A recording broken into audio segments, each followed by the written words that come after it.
I've just bought this car, and to be honest, for the first 2 hours, I hated it. It's actually quite a difficult car to drive in a sense where it's heavy, the steering's heavy, it's very analog, and the gearbox is just a nightmare to get used to. I'd say the biggest example is coming up to a roundabout where you'll know, Maddie, when you're approaching a roundabout and you don't know what gear to be in because the SportShift is doing the clutch for you. And then you come to a roundabout, it doesn't disengage. You've got to go into neutral, then you've got to pull away, and then you've got to get into second in the middle of a roundabout and get around it. It's a nightmare. But as time went on, I just fell in love with this car. So when I said I was buying an Aston Martin, what were your initial thoughts before you'd even seen or driven one? So when you bought this, I wasn't really that excited, I won't lie. And even when I was a passenger in it at first, I still was like, this is a bag of shit. I feel like it just felt too clunky. It didn't feel very exciting. And then I drove it. And then you changed? Yeah. After about half an hour of driving it, yeah. First 10 minutes, no. All right. Let's see what it's all about. Yeah, let's. So when you first get into a SportShift, the door handle is connected to the transmission pump. So you will hear a slight whine to know that the pump is priming, and that's to know that your pump is good and healthy. This has just had a new pump fitted, and it's actually a Fiat part of all things. It's like 300 quid, and it gets ordered directly from Fiat. So interesting. Is it? So when you start it up, you want to wait for this neutral to stop flashing. And that means it's completely reset itself, and then you know you're good to go. There's no problems, and it's done all the necessary checks. So fly off handbrake and into drive. When I'm pulling away, I actually just put it in drive. People say don't ever use drive for maneuvering. I do, and just let it get into second gear, and then you're off. I have already pulled fuse 15. People think it is fuse 22, but that is pre-2011 cars. And then in the facelift, they actually changed it to fuse 15 to stop the exhaust valve, and it just sounds so much better. Because otherwise, if you still have the valves active, then you're only ever going to hear the exhaust and that V8 rumble from high revs. And to be honest, the good thing about this car is it's actually a little bit of a good cruiser. It's really not that low to the ground. Like when you go over speed bumps, you expect it to scrape. This might. It scraped. I'm gonna go right. Yeah? Right. I was gonna go left, but I can go right. Right, I think would be right is better. More fun. Okay. Well, we don't want fun. We just want to cruise. Okay, go left then. Yeah, because it's not that kind of car. Yeah, it's not that kind of car. You think that you want to take it on the country roads, and you do. Like, it was fun on the country roads, but really you just want, like, gradual, like, get up to speed, go around some nice corners. You don't want to be, like, bombing it round, which is weird because you've got so much speed available. Yeah. So, people on the forums, other videos, they'll tell you that you want to be in sport mode all of the time. What sport mode does is it makes the throttle response a lot sharper, the gear shifts are sharper, and I believe it changes the exhaust valves. But I disagree with that. There is a time and a place to not be in sport mode when you just want to cruise on the motorway and you want to just gradually be changing gear. If you are just getting used to the car or you are just cruising on the motorway, that's absolutely fine. So you will have heard about needing to lift on each up change, which is true. You don't need to take it completely off the throttle like a manual. I'd say merely just an inch to 2 inches of lift is about optimal for that smoother shift. So what I often do is when I'm driving along and I see like red lights or I'm coming up to a junction, I know that I'm going to come to a stop, I will press both paddles at the same time, and then I'll just coast into the junction. That'll save the clutch, it saves that jerkiness, it saves the car having to change down itself, because if you hit the paddle each time, then it is just going to jerk your way into the junction. So I prefer just to coast into the junction. What you will find as well is if, say, the cars start moving again, you press the upshift paddle and it will give you the perfect gear for the current revs and speed of the car as well. So don't worry about having to like start in first and go up or anything like that. So it's very smooth in that sense. People, when reviewing cars, they often get a little bit obsessed over the speed of gear changes and how responsive the gearbox is. And if that's you, then this is not the car for you. But it does not ruin the car. It's just different. It's just, instead of a manual car,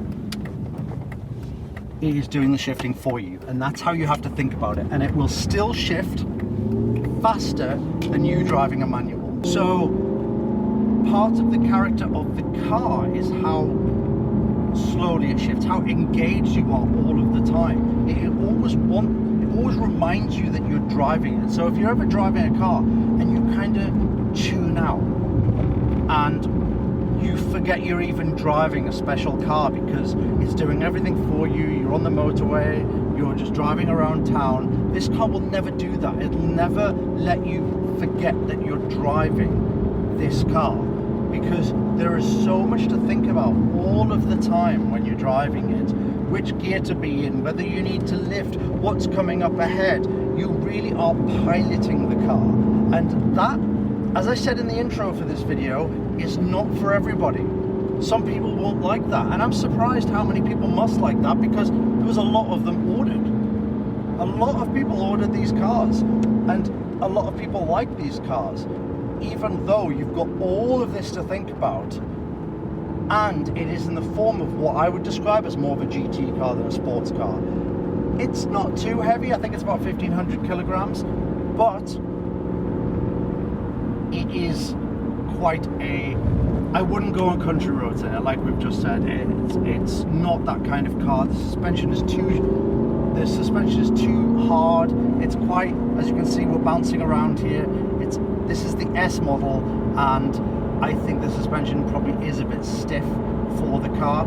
I don't regret getting an S model because I do like the faster steering rack, and I'm a bit shallow. I like the carbon fiber, I like the Alcantara steering wheel, I like the stitching here, so therefore I would still go for the S again. But when these dampers have seen the end of their life, I might actually consider looking at some softer, more compliant options to put on the car.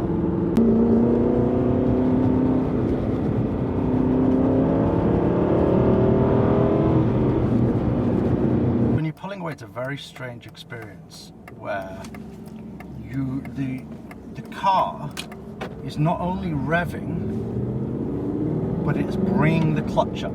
It's so strange and really weird. Because that means that the power is not linear, in that more accelerator does. So if you double the accelerator, it doesn't mean double the power. Mm-hmm. It can sometimes mean treble the power because it brings the clutch up quicker. So maneuvering, if you want to make sure your clutch stays good as long as possible, you do want to avoid things like moving up hills, and God, this suspension is bumpy. Yeah, I was going to go right, but it's a straight road and it's so bumpy, so I might stay straight. Point. Yeah.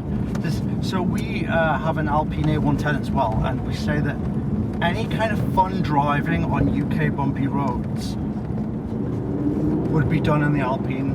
100%. These are not the roads for Vantage S. I feel like I'm going to go, Yeah.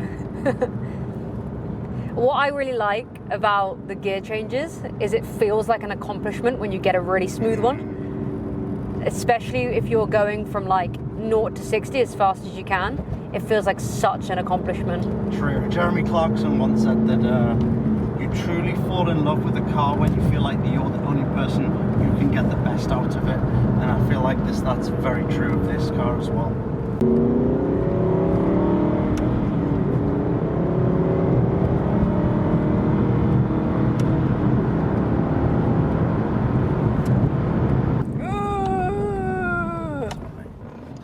Like things like that are scary in this car. So what was going through your head there when? It's like, you have to get from, what was I doing, 50 to 0, and I'm like, what gears are Yeah, going to be. where am I going to be taking this? Do I just drop it down the gears as fast as possible? Like, you have to think about absolutely everything. Like, even talking while driving is like hard.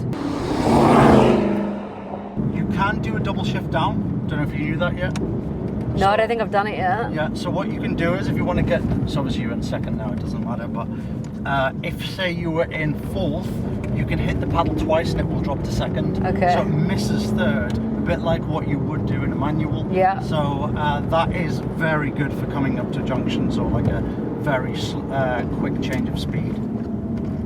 God, people cannot drive around here. But I do also feel like your visibility, like here, I'm waiting for the clutch. Like I'm having So to. you're riding the clutch Yeah. as well as figuring out where. So the issue that a lot of people have said about Astons is that you've got this long dashboard, and if you look, you can't actually see the front of the car at all. Yeah, on country roads, this is difficult. I feel like I'm going like this to make sure that there's no one just pulling out of random lanes. So when you're trying to pull out, you've got all of this dashboard and all of this bonnet in front of you, which makes manoeuvring very difficult. And the parking sensors we've discovered are a bit crap. It will be very dramatic and tell you to stop when you are actually fine. But yeah, there's not much of a trigger, is there? It's more like you can actually not have to pull it fully to change gear. Yeah. One thing I found with this car is I do find it quite stressful to be driving fast in it. Like the Alpine or the Porsche Cayman, for example, you can drive it quite fast and feel it's so confidence inspiring. This car, you're bouncing up and down, it's heavy, the steering's heavy, the gears are something to think about. So you're not always feeling comfortable driving fast. That's actually a positive in some ways as well, because what I found in motorway cruising is that I'm actually just chilling at like 65, 70 and not having an urge to go break the speed limit or get up somebody's arse, because I'm quite enjoying just the general exhaust note, the environment, you're feeling the road. So therefore, driving this car slowly is quite enjoyable. We're saying a lot of bad things about the car. Oh, I love the car. But the bad things actually add to the character in a sense where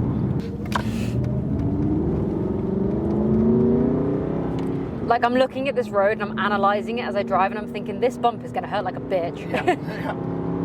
So it makes you not want to push it as fast as it can go. To me, it's like wearing a very expensive tailored suit. It makes you feel incredible. You feel like the best version of yourself. I feel like the first female James Bond. Yeah. Do you know, I hate that cringy thing that everyone says in videos about every Aston Martin, how it's James Bond. I kind of get it though. I do. I feel alpha right now, and I don't know why. You just feel better than everyone else. You feel very alpha. You feel very powerful. And like I said, you're wearing a very sharp suit. And the material, everything is the best material. It is made for you. It is handmade. And people are looking at you thinking, wow, what do they do for a living? And with a sharp suit comes, you can't go and run a marathon in a sharp suit. As good as it is, and as well made as it is, and it makes you feel good, it doesn't mean that you're going to have an advantage over someone wearing trainers and some shorts. And to me, that's what this car is. You're saying that you've got to prepare ahead.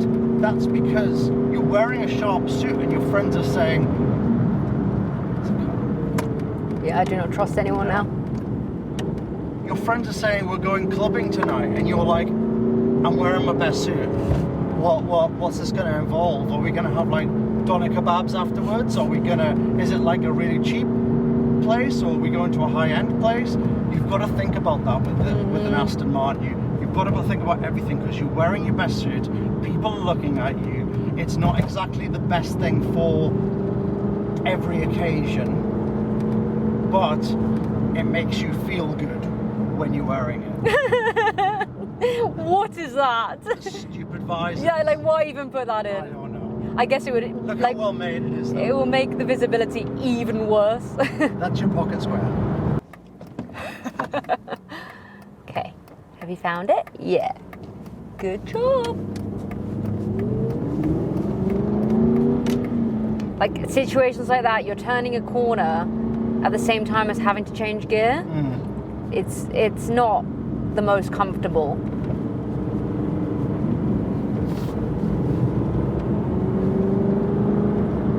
But it just doesn't matter. Like I don't know. It's so difficult to explain because we're making it sound like it's the worst car ever. But it's all of these reasons. It's all of those reasons are why it's so unique and feels good to drive. But like I think about my dad, who doesn't really like cars that much, would think it was really nice looking, but he could not drive this. No. He just, you have to kind of understand the basics of cars to drive it comfortably. Yeah. Another analogy is that it's like a nice watch versus an Apple Watch. So you've got like a Rolex. Why you buy a Rolex? It just tells the time, but you appreciate the simplicity and the mechanics of it, of how it makes you feel, and what the engineering that's got into it. Whereas an Apple Watch, it's just purely functional, and it has all these features to make your life easier. A Rolex doesn't make your life easier. This is a Rolex. Rolex actually makes your life harder because you don't want it to get stolen, you don't want it to get scratched, you don't want to have to pay to get it fixed, you don't want to get it serviced. This is this car. Yeah, yeah. God, what an awful car. I know. If anyone saw that, it was a Skoda Octavia. Yeah, and that'll cost the same as this, what I paid for this. And I paid 27 grand for this car and took it straight to Bamford Rose. It needed a service, needed a few other bits, belts and pulleys, needed the new ASM pump for the gearbox. And so I'm in the car for about 30 grand, and I mean, it's a hell of a car for 30 grand, isn't it? Better than that Skoda Octavia.